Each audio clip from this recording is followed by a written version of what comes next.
Buenas tardes, chicas, espero que se encuentren muy bien. Bueno, en la clase de hoy vamos a tratar la segunda parte de las geoformas argentinas, que en este caso puntual trata acerca de las mesetas y altiplanicies, o las mesetas y planicies.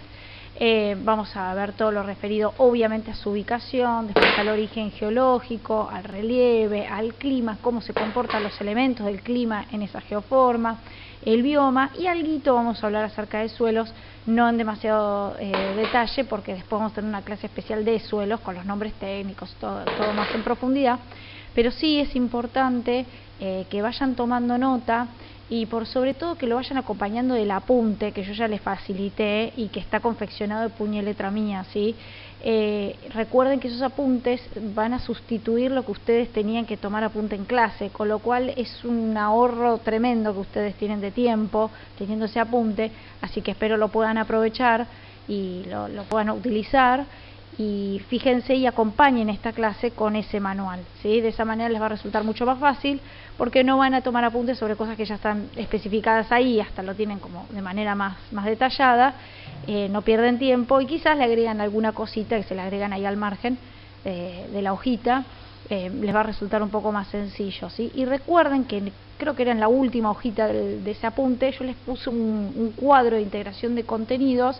Ahí muchos chicos se olvidan de ese cuadro y lo subestiman, no le restan importancia, pero la base de todo esto que estamos hablando y la relación de todos estos elementos está justamente en ese cuadro, ¿sí?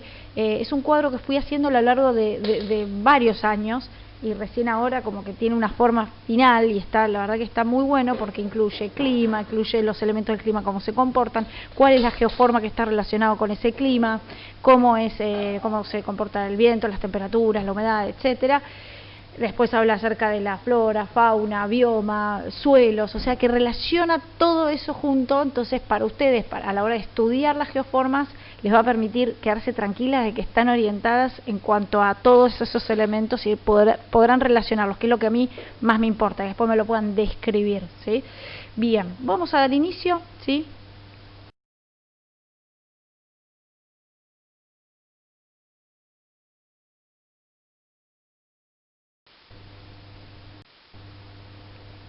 Bien, como ya habíamos dicho y anticipado, estos son los principales sistemas que encontramos en la Argentina. Los sistemas montañosos ya lo vimos la clase pasada.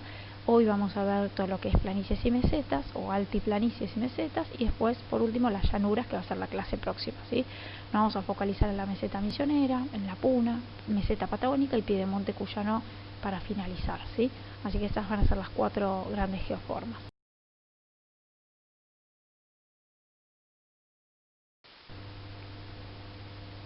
En cuanto a la meseta misionera, primero vale destacar primero la ubicación. Lógicamente, como dice el nombre, abarca toda la provincia de Misiones, ¿sí? Y fíjense que una partecita de Corrientes también la abarca, que es hasta donde llega el río Aguapey, que ahí se los voy a marcar. Ahí lo ven, ahí el río Aguapey, ¿sí? Va en esa dirección y lo enmarca a esta geoforma.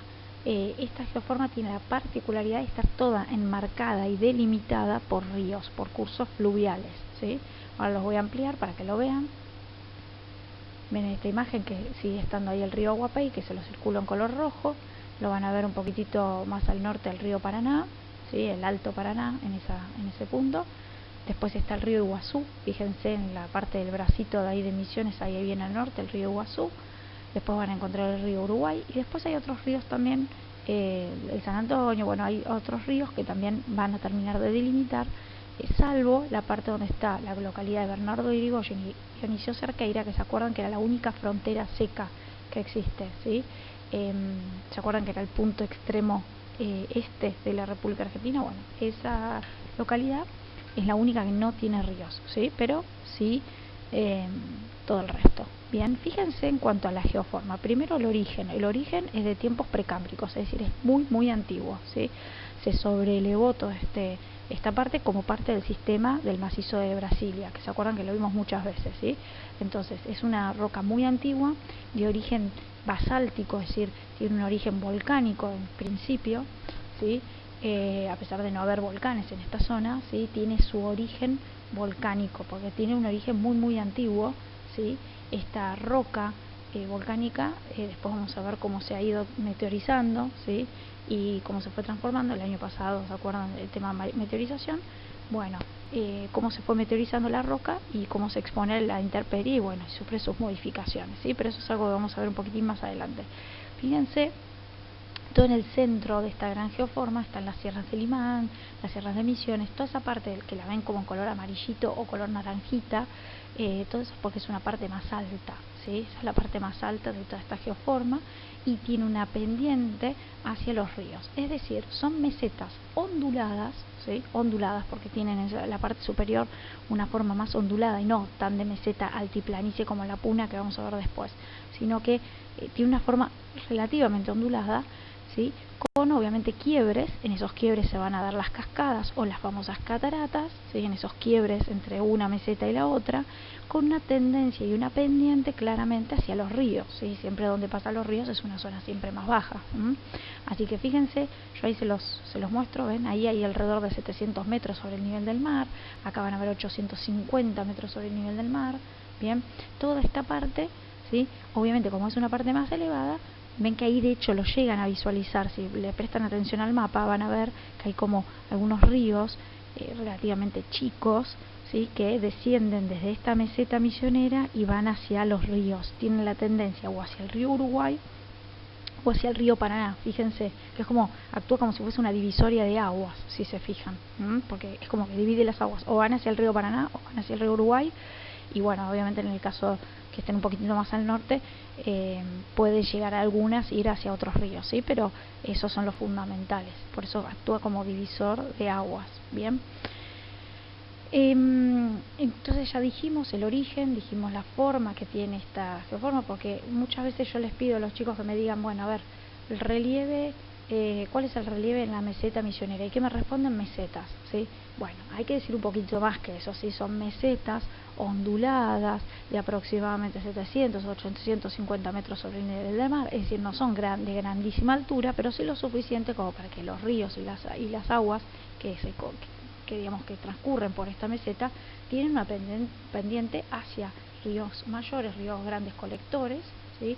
Y en esos desniveles van formando cascadas y cataratas, ¿sí? Eso es lo fundamental de explicar de esta geoforma. Bien, en cuanto al relieve, entonces eso ya lo dijimos. Bien, fíjense acá, yo se lo marco con las flechitas, las pendientes, ¿sí? Fundamentales. Lo ven ahí un poquito también donde dice Sierras de Victoria, ¿sí? Ven que ahí también hay una pendiente. Bien. Después yo les estoy marcando ahí donde está Dionisio Cerqueira y Bernardo Irigoyen, no sé si lo visualizan bien, si no se los vuelvo a marcar, ven que hay como unas flechitas color verde, ¿sí? Ahí la tendencia es hacia el norte o hacia el sur, ¿sí? También actúa como divisor de aguas. Bien, ahí yo les marco igual desde donde viene el río Paraná, ¿sí? En esta altura el río Paraná se le dice Alto Paraná porque es una parte más, obviamente donde es un río de altura, digamos, pues viene a gran velocidad, ¿sí? Y haciendo una sucesión de saltos, bien, tanto es así que se aprovechan estos saltos naturales para hacer embalses, como puede ser la represa de Itaipú o puede ser la represa Yacyretá-Pipé, ¿sí? Que lo van a ver ahí, lo llegan a ver, la represa de Itaipú la ven bien al norte, ¿sí? Donde nace, por decirlo de alguna manera, que en realidad no es donde nace el río, sino donde nace desde el punto de vista de este mapa, ¿sí? Ven, siguen el curso hacia el sur, sudoeste, por decirlo de alguna manera, y ahí van a ver donde dice Encarnación, bueno, ahí dice Complejo, ¿sí? Yacyretá-Pipé, ¿sí? Esa es la otra represa, bien. La represa de Itaipú es un complejo hidroeléctrico entre Brasil y Paraguay, ¿sí? Entre esos dos países. En cambio, la represa de Yacyretá-Pipé es entre Argentina y Paraguay, ¿bien? Son represas binacionales, por decirlo de alguna manera, ¿sí? Bien, eso en cuanto al río Paraná. No se preocupen los detalles de cada uno de estos ríos porque después los vamos a ver en detalle cuando veamos todo lo que tiene que ver con la cuenca del Plata, ¿sí? Bien, vamos a ir avanzando, ¿sí? Ahí sigue su dirección, ahí el río Uruguay, ¿sí? Que viene desde la Sierra Geral, que vienen desde el sistema Dumar del sur de Brasil, ¿sí? Viene en sentido, por decirlo de alguna manera, este-oeste, ¿sí? Viene desde el este hacia el oeste, ingresando por Misiones, fíjense desde dónde ingresa, y luego tiene dirección claramente norte-sur, ¿sí? Hasta desembocar en el río de la Plata, bien, el río Uruguay. Después el río Iguazú también sigue más o menos la misma dirección, va desde el este hacia el oeste, ingresa por esa parte del bracito de Misiones, ¿sí? Y en el momento en donde desemboca sus aguas y donde vierte sus aguas en el río Paraná, ahí es donde se va a dar las famosas cataratas del Iguazú, ¿sí? Que no es nada más ni nada menos que la representación de este relieve, ¿sí? Son cascadas producto, en este caso una gran catarata, producto de este fuerte desnivel, que para que se den una idea tiene un desnivel de 80 metros de altura, ¿sí? Sí, es un gran desnivel, por eso se forman estas famosas cataratas, ¿bien?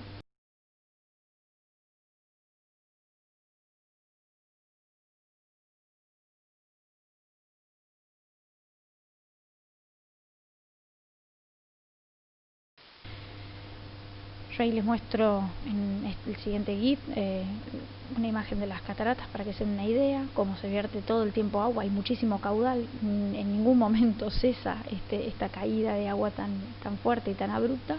Es parte de este desnivel, como les digo, en la parte superior. Por eso cuando uno visita las cataratas, si alguna vez tienen la oportunidad de ir o tuvieron la oportunidad de ir, se le llaman circuito superior, circuito inferior. A todas las visitas se le dicen circuitos porque justamente hay una parte superior que es de donde está este GIF, ¿sí? este videíto, es desde la parte superior de las cataratas, pero después uno puede ir a la parte de abajo de las cataratas, se le dice circuito inferior, ¿sí? Se ve en su magnitud desde abajo como cae el agua constantemente, ¿sí? Obviamente este caudal es muy abundante y esto tiene que ver por sobre todas las cosas por ser, ahí está la relación con el clima, ¿no? Por tener un clima que es cálido, subtropical, sin estación seca, ¿sí? Recuerden que lo vimos la clase pasada, cálido porque estamos hablando de una latitud en donde el que predomina es el clima cálido, ¿sí? Por su latitud, bien. Decimos subtropical nuevamente por su latitud, porque obviamente es la distancia, pero acá respecto al trópico, ¿sí? Al trópico en este caso de Capricornio, ¿sí? Por eso subtropical. Y después decimos sin estación seca, que tiene que ver con la cantidad o no cantidad de humedad, bien, que en este caso, como dice sin estación seca, significa que durante todo el año cae muchísima lluvia, muchísimas precipitaciones, en forma de lluvia claramente, por la latitud en la que estamos hablando, ¿sí?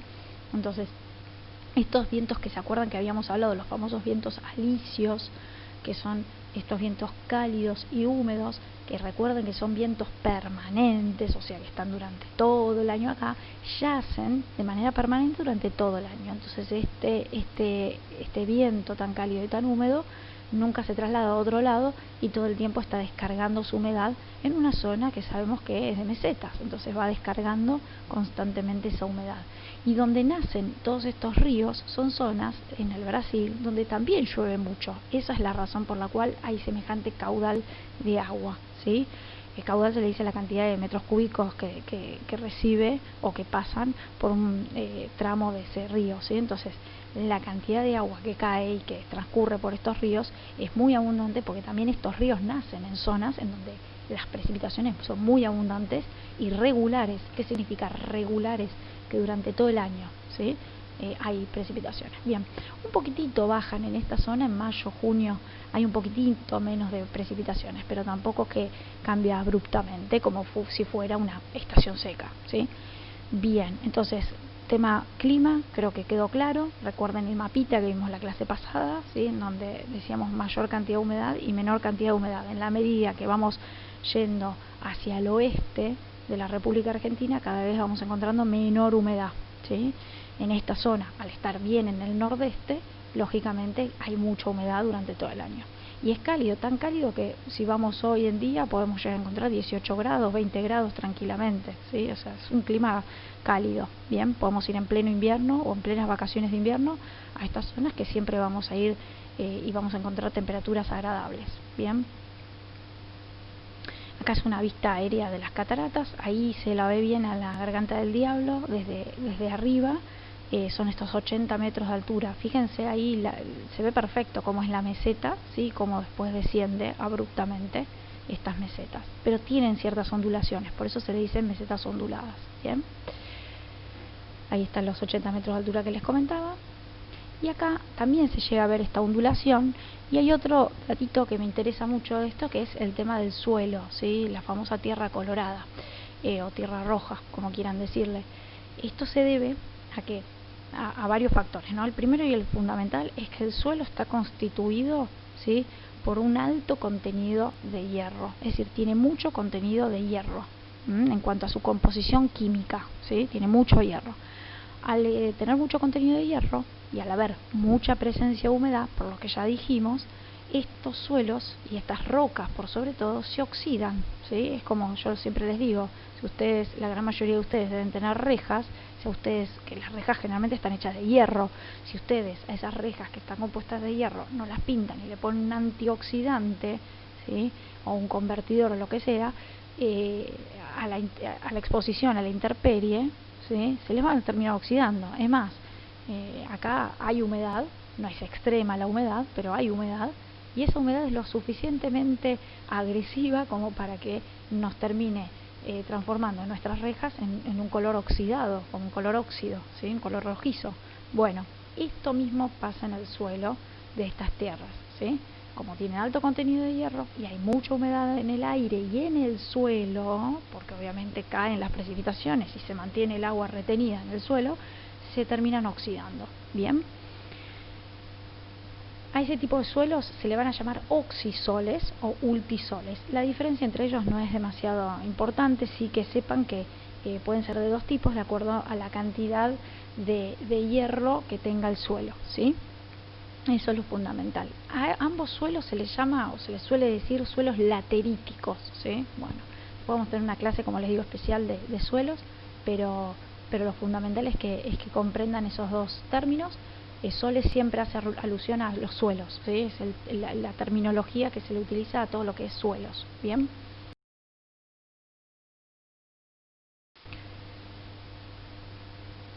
Y en cuanto al bioma, lógicamente, si estamos diciendo que caen precipitaciones en forma de lluvia de manera abundante y regular durante todo el año, estamos diciendo que el clima es cálido, bien, siempre que haya humedad, y esto se los dije muchas veces, siempre que haya humedad, es muy probable que haya un bosque, ¿sí? Y dentro del gran grupo de los bosques existe el bosque tropical, o también llamado selva subtropical, ¿sí?, que es una terminología similar, o sea que me pueden decir bosque tropical o selva subtropical, que estamos hablando de lo mismo, ¿sí?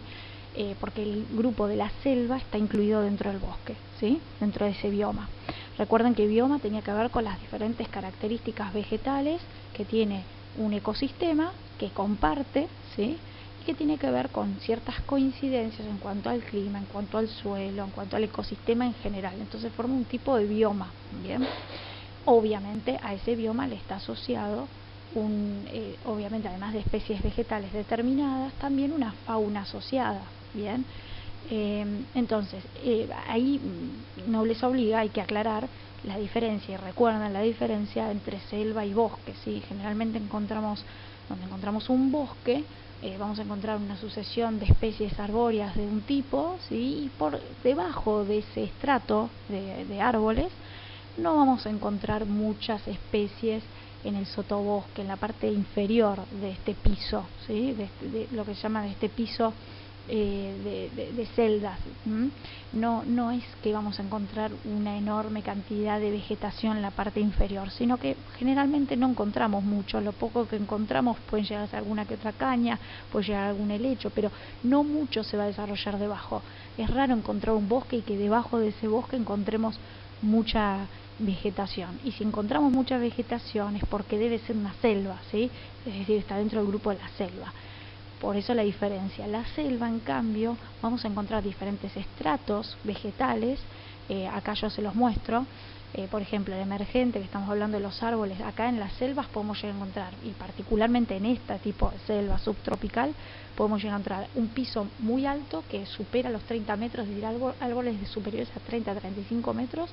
Podemos llegar a encontrar todo un dosel intermedio de árboles de tamaño intermedio, y después encontrar un sotobosque y un suelo compuesto mayoritariamente por helechos, por cañas de coligüe, ¿sí?, diferentes especies arbustivas, ¿sí?, de menor porte, pero ¿qué va a pasar? Además de tener estos estratos, encima hay estratos intermedios que conectan todos estos estratos. ¿Cuáles son? Las lianas, por ejemplo.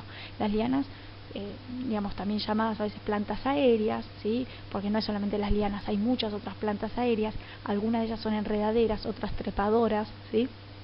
Que conectan los pisos que están más abajo hacia los pisos superiores, en general por dos motivos. Uno es para buscar la fotosíntesis, porque necesita hacer fotosíntesis y si se queda abajo, en los pisos más abajo no le llega mucho a la luz, entonces va trepando en búsqueda de la luz. Y el segundo caso en donde puede pasar esto, que hayan plantas aéreas queriendo buscar los pisos superiores, es para huir de obviamente los animales herbívoros que están conviviendo en la parte del suelo, ¿sí? Entonces una manera de alejarse y de sobrevivir es esa, ¿sí? Entonces podemos llegar a encontrar, dije, hay lianas, enredaderas, trepadoras, y hay otro grupito que ustedes lo van a ver muchas veces, me lo habrán escuchado decir otras veces, y está en el cuadro de integración de contenidos. Es importante que le presten atención a ese cuadro, recuerden. Son las famosas epífitas, ¿sí? Las epífitas son aquellas plantas aéreas que en general pueden ser flores, simplemente flores, que tienen su raíz en otros árboles, ¿sí? O sea, tiene su raíz, en vez de en el suelo, en otro árbol. A veces son mal llamadas parasitarias, pero no son parasitarias, porque una planta o una flor parasitaria le quitaría, digamos, crecimiento, la debilitaría al árbol madre, y sin embargo esto no pasa. Se sabe que estas epífitas no, por el contrario, conviven bien con estos árboles madres, ¿sí? Un ejemplo de ellos son las orquídeas, ¿sí? Estas, por ejemplo, son las bromelias, que ven que también parece como el clavel del aire, que de hecho nosotros lo podemos ver, son son parecidas, pero tienen un color como más grisáceo, ¿vieron? Vamos a encontrar muchos árboles con estas claveles del aire. Este no es clavel del aire, esta es bromelia, ¿sí? El clavel del aire sí es una parasitaria, porque esa sí debilita al árbol madre, y de hecho por eso cuando uno ve un árbol que está con muchos claveles del aire, uno dice que está enfermo, ¿sí? Ese árbol, ¿sí? Muy probablemente. Después otro ejemplo son las orquídeas, y hay otras plantas más que conviven. Ven, fíjense como la raíz claramente tiene su enraizamiento en un tronco, puede ser, o una rama de ese árbol, ¿sí? Bien, esto es importante entonces que entendamos. En cuanto a la fauna, obviamente asociada a la selva, es infinita, hay muchísima cantidad de mamíferos, por supuesto, existe también el yaguareté, está también innumerable cantidad de aves. De hecho hay un parque muy famoso en esta zona que se llama el Parque das Aves, que está en realidad del lado brasilero, pero alberga a todas las aves que están en esta selva subtropical, en donde también hay innumerable cantidad de mariposas, insectos de todo tipo. Después están también los coatíes, ¿sí? Bueno, hay muchísimo para poder mencionar y sería innumerable, pero sí revisen el cuadro de integración de contenidos, porque ahí hay algunos ejemplares, ¿sí? Ahí se habla de algunos casos. Entonces, léanlos y traten de ver imágenes y ir complementando, ¿sí?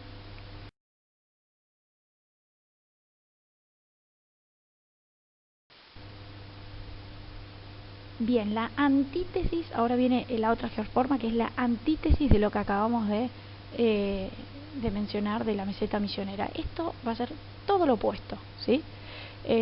Si antes hablábamos de humedad, acá no hay humedad. Si hablábamos de selva, ahora no hay selva, hay estepa, ¿sí? Si antes hablábamos de enorme cubierta vegetal, acá no hay nada, ¿sí? Entonces, bueno, vamos a ir viéndolo de a poquito, ¿sí? En cuanto a la puna, ubicación fundamental, ¿sí? En el noroeste argentino, lógicamente. Fíjense cómo abarca la provincia de Jujuy, Salta y parte de lo que es Catamarca. Fíjense como referencia, yo les voy a ir diciendo estos tips siempre que pueda, en estos mapitas, por ejemplo, ven, ahí ese punto que yo les marco, esa línea que les marco en color verde, es viene después, fíjense, de ese espacio, de ese espacio famoso que decimos siempre, la confluencia de los ríos Grande San Juan y Mojinete. Bueno, fíjense que después de eso, ahí viene donde arrancarían ustedes a marcar esta puna, ¿sí? Pues fíjense que hace como una especie de panza, y donde se cierra es en donde está el famoso Paso San Francisco, ¿sí? Ahí en Catamarca. Ven que está la inflexión, esa famosa inflexión que yo les digo sobre el mapa, que es ese espacio ganado por Chile a la Argentina. Ahí está, ese que les marco ahí. Bueno, y después está la famosa pancita, ¿sí? Como para que lo terminen de enmarcar. Bien.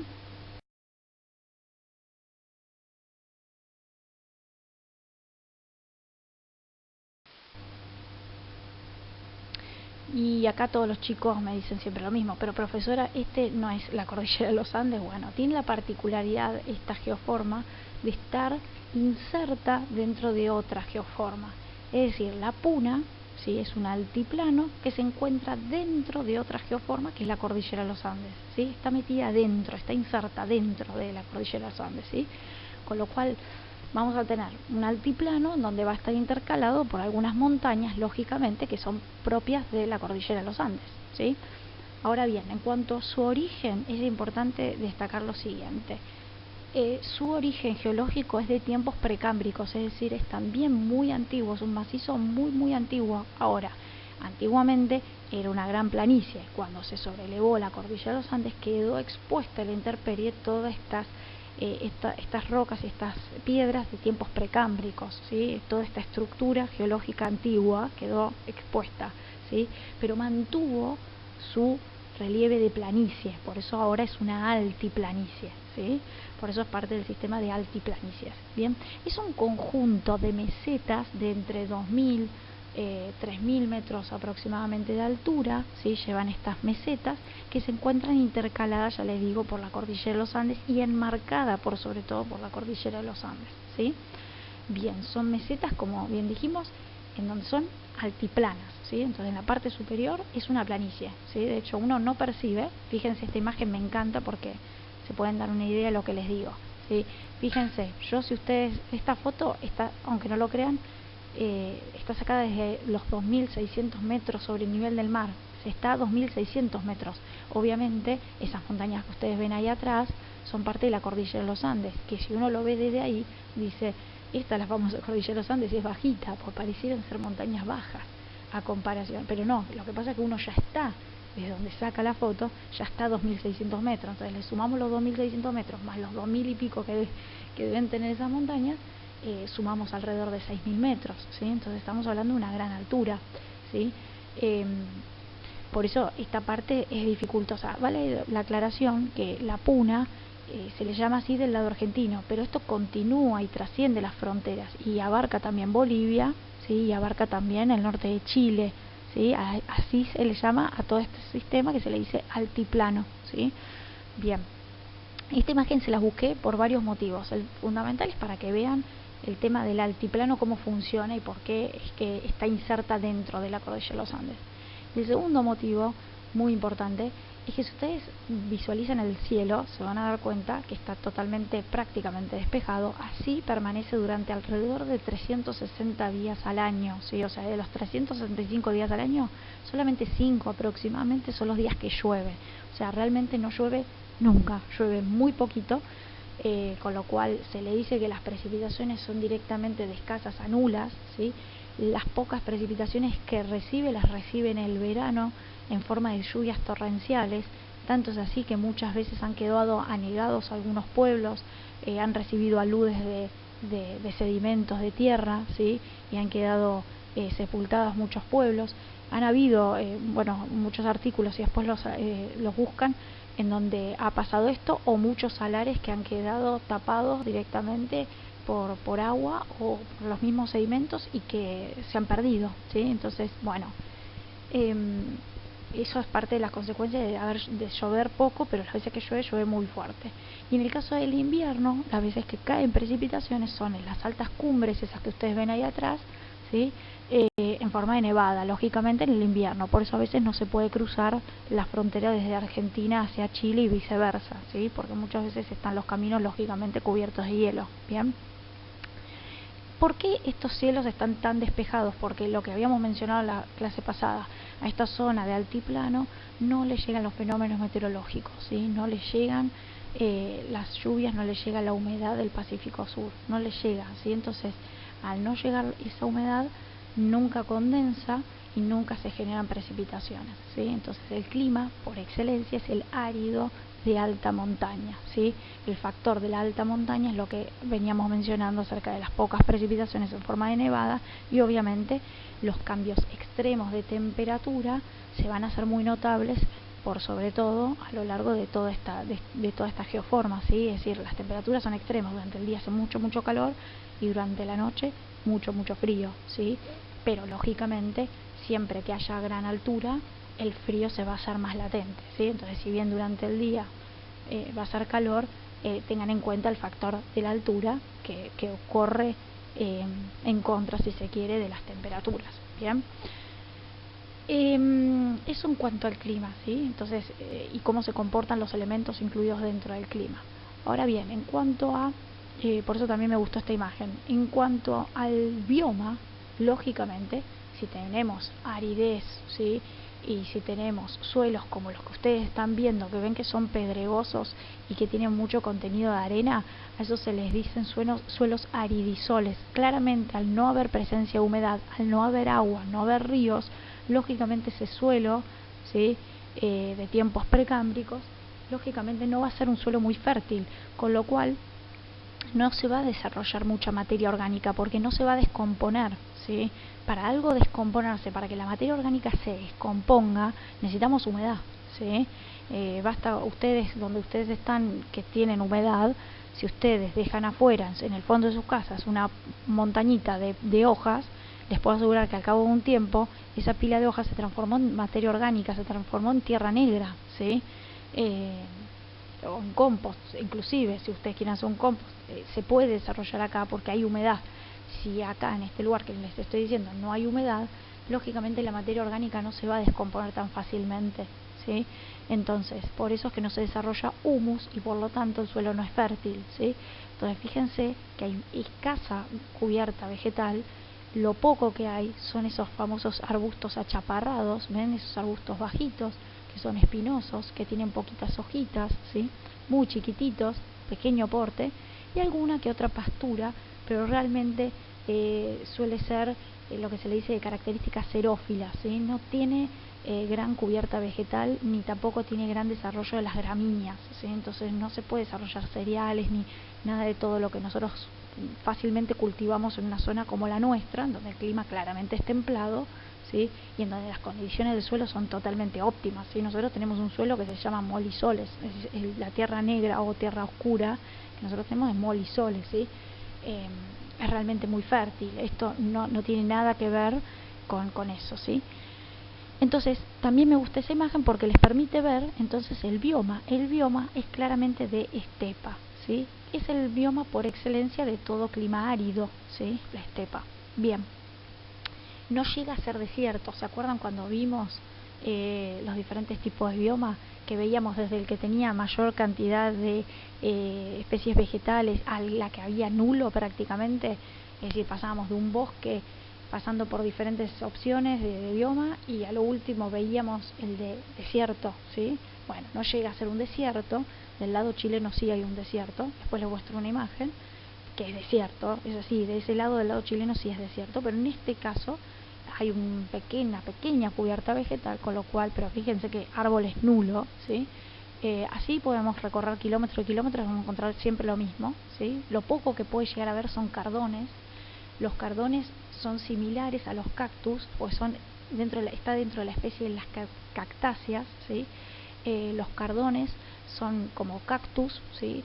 Tienen algunas diferencias que no vale la pena mencionar, pero sí destacar que obviamente son especies que sobreviven lógicamente a la escasez de humedad y que por el contrario le hace bien el no tener humedad y lo poco que pueda llegar a recibir de humedad lo almacena, ¿sí? Entonces de esa manera se desarrolla y pueden vivir cientos y cientos de años, ¿sí? Después cuando mueren los cardones se caen al suelo, literalmente se caen al suelo y se empieza a deteriorar la parte verdosa, entre comillas, de ese cardón, y lo que queda dentro es toda la madera. Entonces esa madera de cardón es con la que hacen puertas, muebles, escritorios, pupitres para los colegios. O sea, todo lo hacen a base de cardón, ¿sí?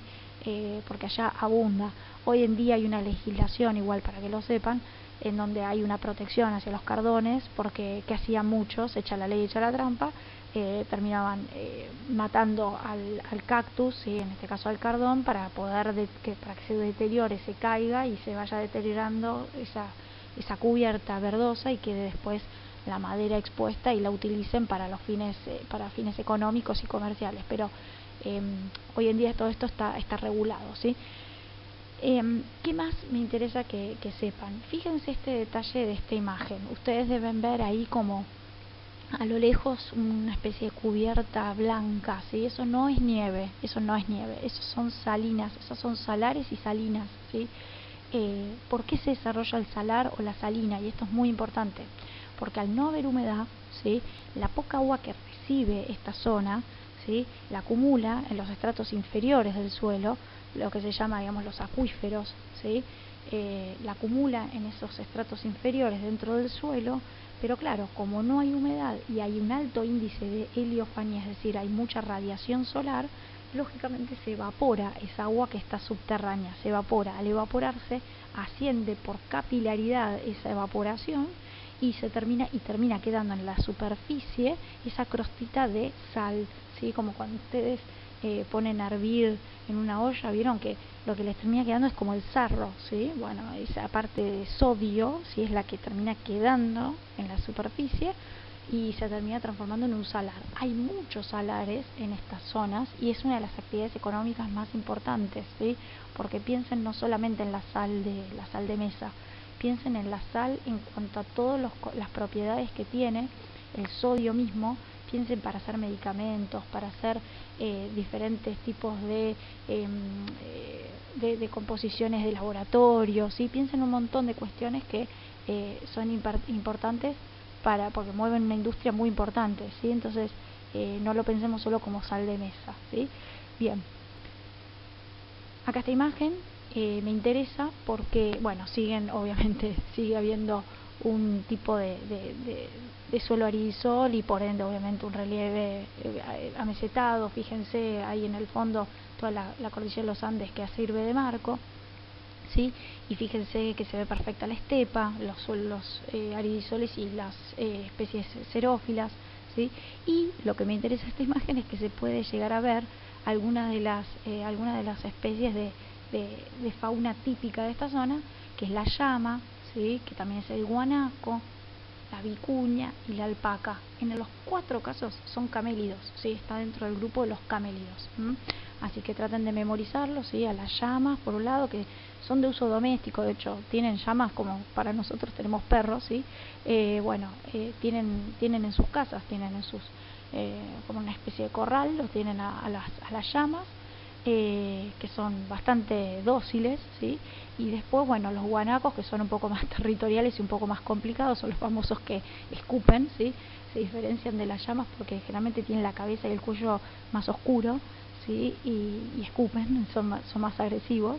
Y después, bueno, están las alpacas y están las vicuñas, ¿sí? Son diferentes, tienen una contextura más chiquitita, son diferentes. Después busquen imágenes para poder ayudarse y aprender un poquito más de la fauna típica de este lugar. Acá claramente no encontramos camellos, porque los camellos los encontramos en los desiertos y más precisamente en los desiertos que se encuentran en Arabia, en África, más no podemos llegar a encontrar acá, ¿sí? Pero sí estas especies de camélidos que son muy importantes para el desarrollo también de la industria textil, que es otra industria muy importante y una actividad económica muy importante en esta zona, ¿sí? Bien, esta imagen me gusta porque la saqué desde Chile, es del altiplano, ¿sí? Es de la zona del altiplano, pero desde el lado chileno, ¿sí? Lo que ven ahí es parte de la cordillera de los Andes, ¿sí? Ahí en ese caso es un volcán, ¿sí? Porque no se olviden que la cordillera de los Andes también está intercalada por volcanes, y del otro lado tenemos a la puna propiamente dicha, ¿sí? Esto se sacó desde el desierto, justamente desde el desierto de Atacama. Acá hay un valle que se llama el Valle de la Luna, pero es el Valle de la Luna del lado chileno. Realmente no hay nada acá, literalmente es un desierto, hay muy poco.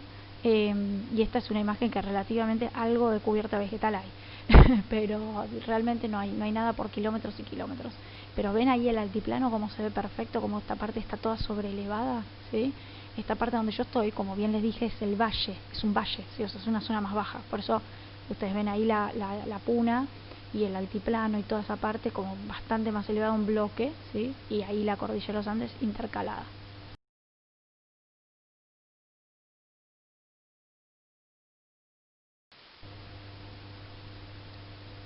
Bueno, la siguiente es la meseta patagónica, ¿sí? La meseta patagónica, como bien dice el nombre, lógicamente está localizado en la Patagonia Argentina, ¿sí? Fíjense ahí la ubicación en color amarillo. Yo les voy a dar acá algunos tips para que ustedes cuando lo tengan que localizar les resulte un poco más sencillo, ¿sí? Fíjense de siempre empezar, mi sugerencia, ¿no? Es por el río Colorado, ¿sí? Ahí donde se los marco con la liñita ahí en color rojo, ¿sí? Me parece que es un poco más sencillo hacerlo de esa manera, ¿sí? Empezar por ahí, ¿sí? Y después sigue esa dirección, siguiendo, digamos, el límite interprovincial entre Río Negro y Buenos Aires y La Pampa, y sigue después hacia el norte, en donde corta y va hacia el norte en el momento en que recibe las aguas del río Desaguadero. El río Desaguadero viene desde el norte, viene en dirección norte-sur, ¿sí? Y va teniendo diferentes tramos y diferentes nombres. Uno de ellos es el Salado y el último tramo se le dice Curacó, ¿sí? En ese tramo en donde recibe el río, ¿sí? Desaguadero, y el tramo ese es el Curacó, que a veces es un río que no tiene durante todo el año caudal. Por eso actualmente se le dice que es una cuenca reica, ¿sí? Porque se termina perdiendo, ¿sí? Porque pierde continuidad ahí en la pampa, ¿sí?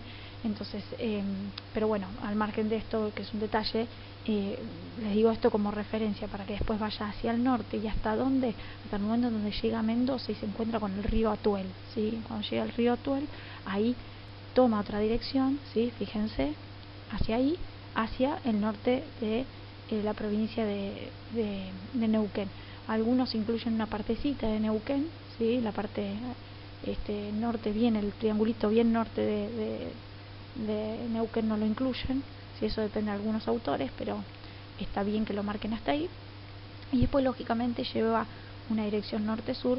No se olviden acá, por favor, que está la cordillera de los Andes sobre el extremo oeste, con lo cual no me incluyen la cordillera de los Andes, a la meseta patagónica dentro de la cordillera de los Andes, ¿sí? Porque en este caso no se comparte, ¿sí? Bien, va en dirección norte-sur, ¿sí? No nos olvidemos que esta meseta patagónica también continúa un poquitito del lado chileno, ¿sí? Y después, por sobre todas las cosas, la parte norte de la isla Grande de Tierra del Fuego está incluida, ¿sí? Fíjense, hay un detalle que los quiero marcar y no me quiero olvidar. Fíjense dónde están las Islas Malvinas, ¿sí? Las Islas Malvinas también aparecen en color amarillo. Es porque es parte de esta meseta patagónica. Recuerden lo que hablábamos cuando decíamos sobre los argumentos de soberanía argentina sobre las Islas Malvinas. Uno de los argumentos decía continuación geológica. ¿Por qué? Porque es parte de la cordillera, porque es parte de la meseta patagónica, es parte de la plataforma continental argentina. No hay dudas.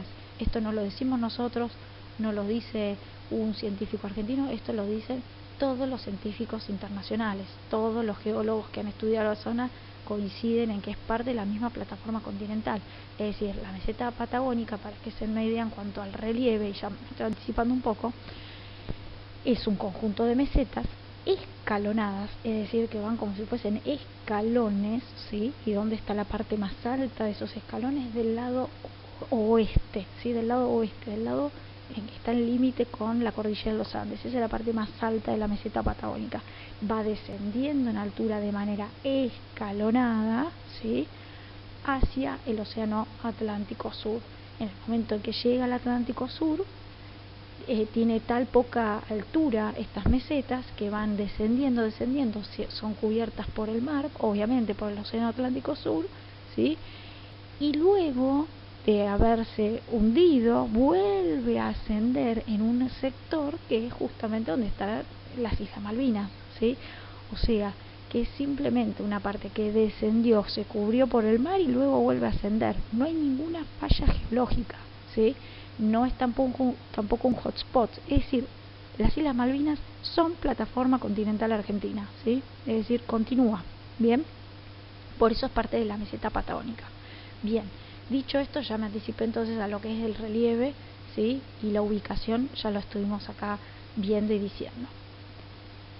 Acá yo se los amplío un poquito más la ubicación para que lo tengan más ampliado. Fíjense dónde está el río Colorado ahí, yo se los marco. Ven ahí el río Colorado, sigue hacia el norte, ven que cruza ahí la provincia de La Pampa, ¿sí? Ahí no se llega a ver, pero ahí está justamente el río Desaguadero, que lo llegan a ver, pero lo dice como río salado, porque justamente es el río Desaguadero, como les dije, va cambiando su nombre, ¿sí? En ese último tramo, el Curacó, ¿sí? Es ese que ustedes ven ahí en La Pampa, ese es el tramo, ¿sí? Y después cuando ingresa a Mendoza, ven que ahí dice río Atuel, ahí se los marco, ven ahí río Atuel, ahí cambia su dirección hacia el norte de Neuquén.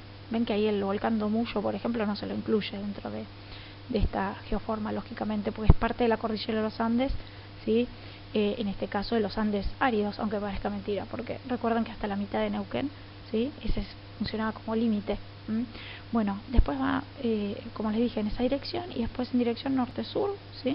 Y después va siguiendo esa dirección, ¿sí?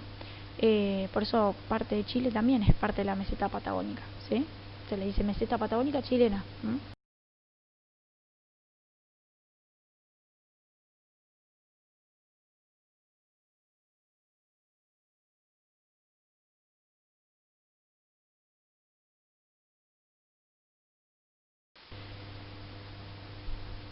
Bien, me gustó esta imagen porque es una imagen satelital real vista desde el espacio de la Patagonia Argentina, y me encanta porque se puede ver perfectamente acá el relieve de mesetas, ¿sí?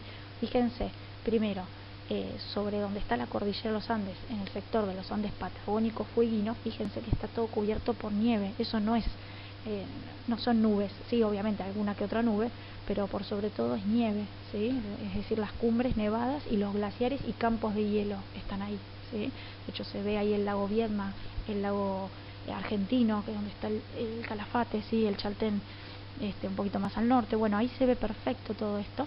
Está toda la cordillera de los Andes nevada, ¿sí? Y en la medida que vamos yendo hacia el este, fíjense, bien pegadito a la cordillera de los Andes está con un color marrón oscuro. Esto es por la altura, ¿sí? Es decir, son mesetas más altas, ¿sí? Y después fíjense que toman una tonalidad, un marrón más clarito, y después cuando ya llegamos bien al este, es una tonalidad tan marroncita como verde, ¿no? Es como medio verdosa, ¿sí? Porque obviamente en la medida que nos vamos acercando al océano Atlántico Sur, obviamente va recibiendo algunos vientos húmedos locales, producto de que obviamente ingresa el aire húmedo del océano Atlántico Sur, ¿sí? Sobre la costa, y sobre la costa es que podemos llegar a encontrar un poquitito más de humedad, ¿sí?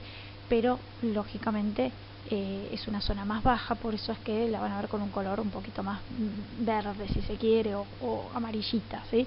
Bien.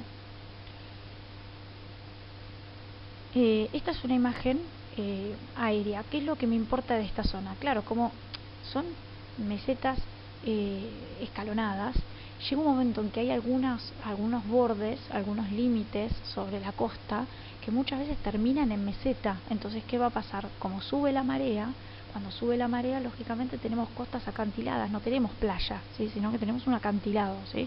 Así que eso es importante destacar, ¿sí? Que algunas costas pueden llegar a ser acantiladas, o sea, agreguen eso a lo que es relieve, que igualmente en el manual todo esto lo tienen, pero yo se los aclaro ahora, ¿sí? Entonces, que las costas inclusive pueden ser acantiladas por esta razón, ¿sí? Van descendiendo de altura, pero la marea misma hace que no tengan playa, ¿sí? Bien.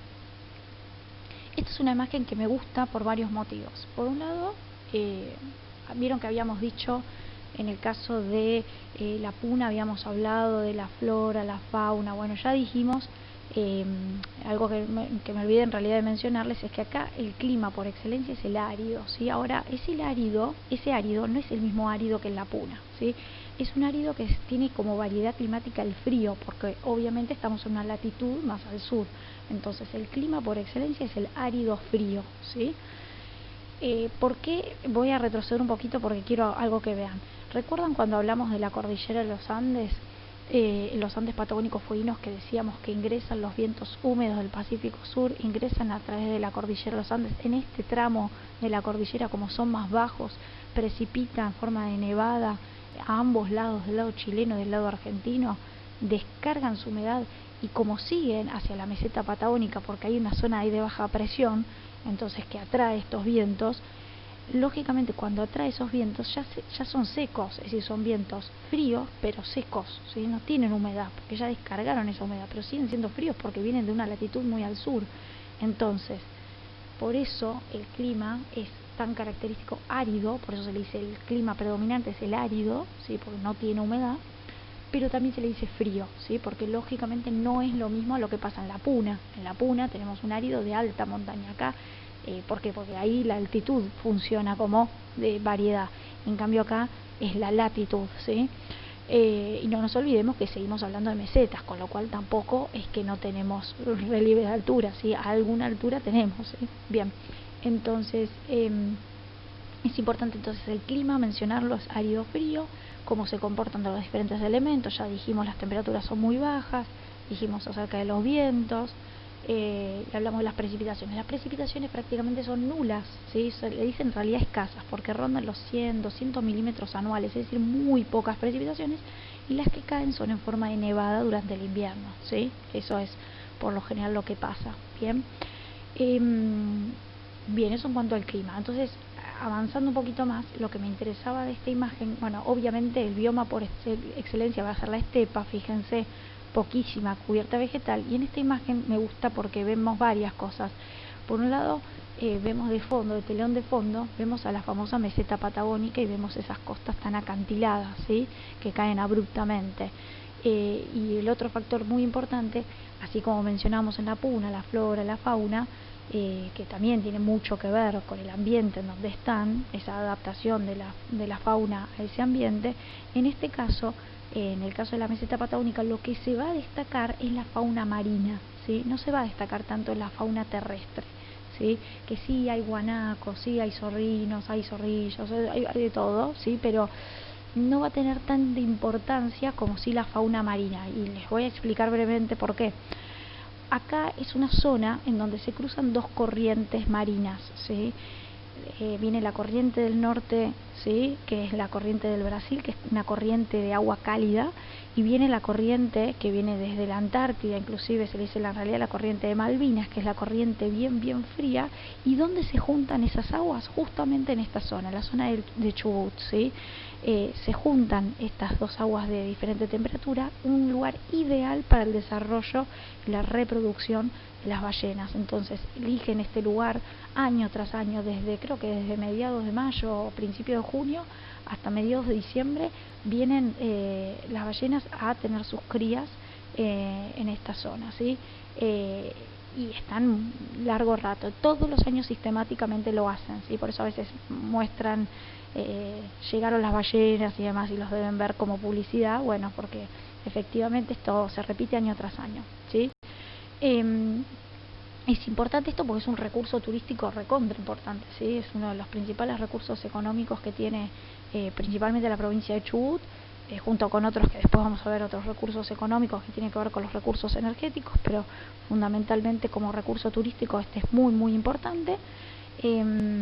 Lo bueno es que se puede visitar a las ballenas y verlas bien de cerquita, así que es interesante esto como fauna típica. Y después hay otros ejemplares muy característicos de esta zona, también están en Chubut, más precisamente en una localidad que se llama Punta Tombo, ¿sí? Es una playita, se llama Punta Tombo, hoy en día es una reserva, donde llegan todos los años, para el 15 de septiembre, llegan todos los años los pingüinos magallánicos, que son estos que ustedes ven ahí, son unos pingüinos muy chiquititos, por eso les muestro esta imagen con las personas al lado para que se den una idea más o menos de la proporción. Son pingüinos realmente muy chiquitos, y van todos los años para el 15 de septiembre, van a tener a sus crías también, las hembras se quedan ahí en un lugar, le busca el macho un lugar, se quedan ahí en ese lugarcito y ahí tienen sus huevitos y van teniendo a sus crías, y el macho le va trayendo la comida y van creando así una colonia enorme de pingüinos magallánicos. Es una de las más grandes del mundo, para que se den una idea, cientos de pingüinos que van a esta zona.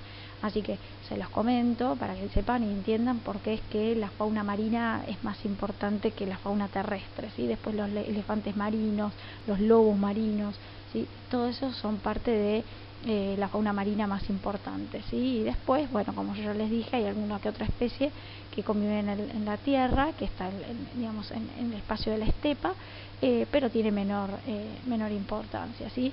Después lean bien el cuadro de relación de contenidos, de integración de contenidos, porque ahí habla un poquito de esto que les estoy mencionando, ¿sí? Nuevamente, en cuanto a la flora, lo mismo que venimos diciendo todo con la estepa, ¿sí? Fíjense los suelos pedregosos, no tiene gran desarrollo de cubierta vegetal, fíjense los árboles de muy bajo porte, se podría decir son arbustos en realidad, ¿sí? Muchos espinosos, ¿sí? Y se ve claramente un tipo de suelo aridisoles acá también, ¿sí? Bien aridisol. Bueno, eso en cuanto a la meseta patagónica.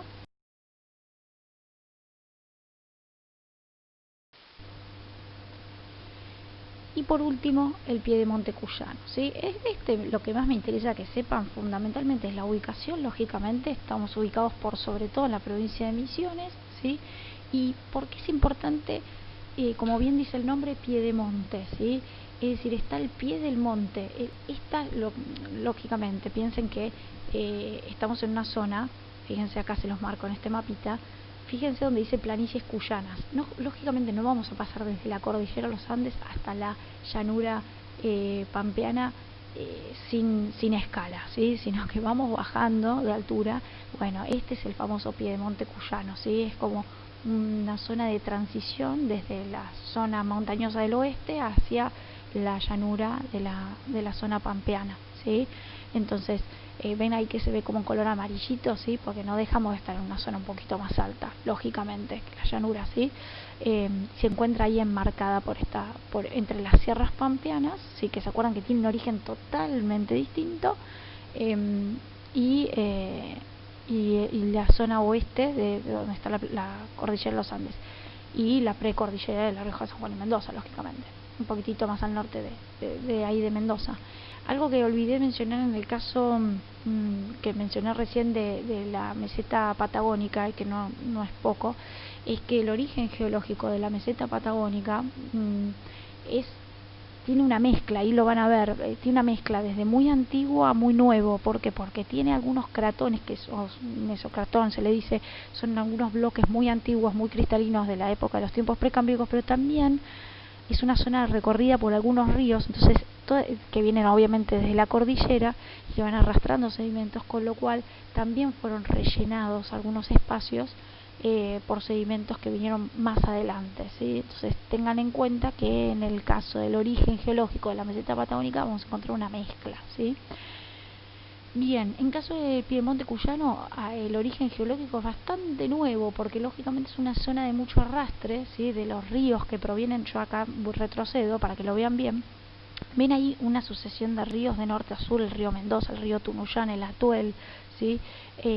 Vamos a encontrar un montón de ríos que recorren la provincia de Misiones de oeste a este, ¿sí? Tienen esa dirección, de oeste a este en general, ¿sí? ¿Por qué? Porque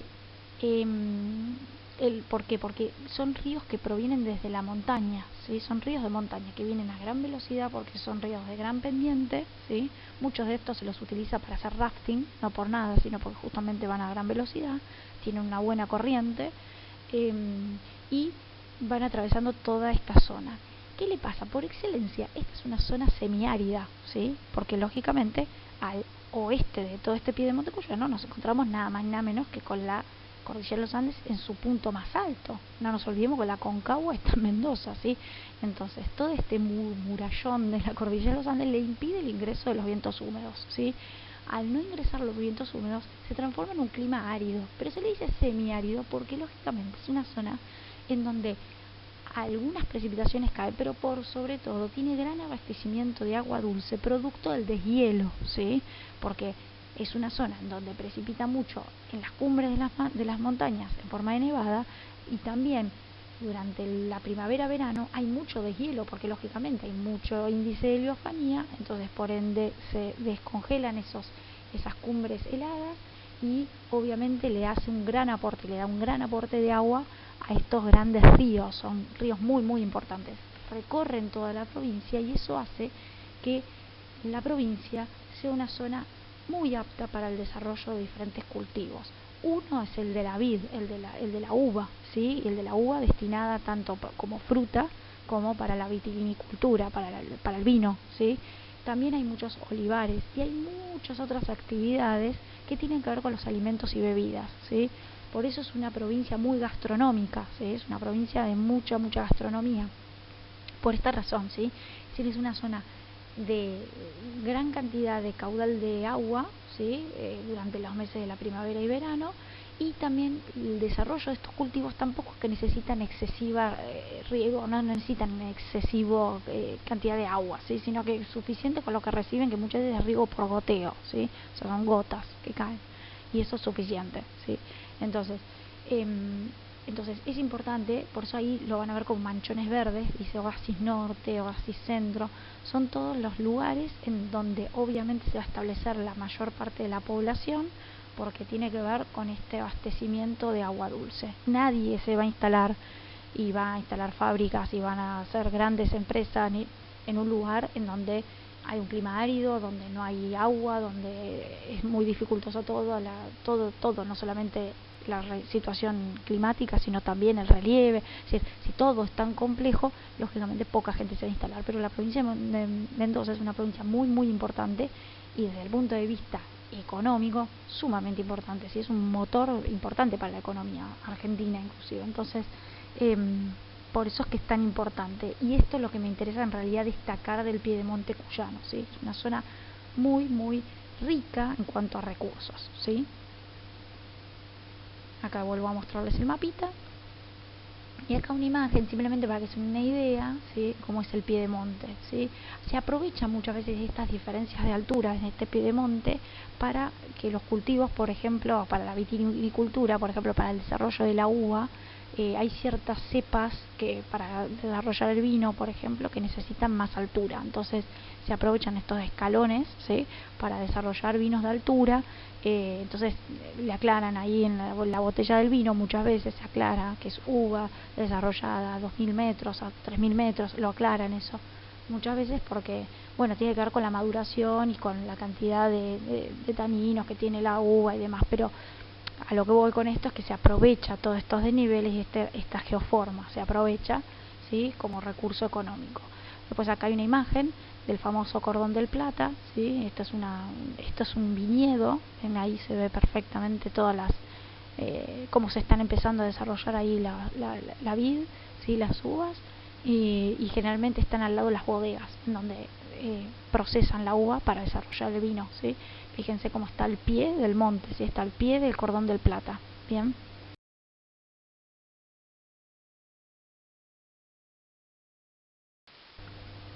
Bueno, chicas, eso es todo por la clase de hoy. Espero que les haya servido. Cualquier duda que tengan, recuerden que vamos a tener clases de apoyo, pero aprovechen las clases de apoyo para realmente hacer consultas y dudas que tengan, o algún tema que quieran, o alguna geoforma que quieran volver a repasar. Para eso está, ¿sí? Así que les pido que la revisen bien esta clase y tomen nota de lo que por ahí tienen alguna duda.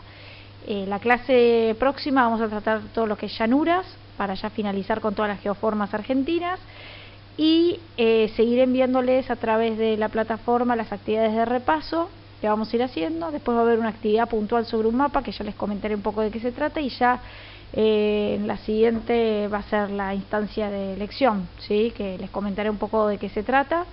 En la próxima clase de apoyo aprovecharé para comentarles un poco de qué se trata, ¿sí? Les mando un cariño muy grande a ustedes y a sus familias.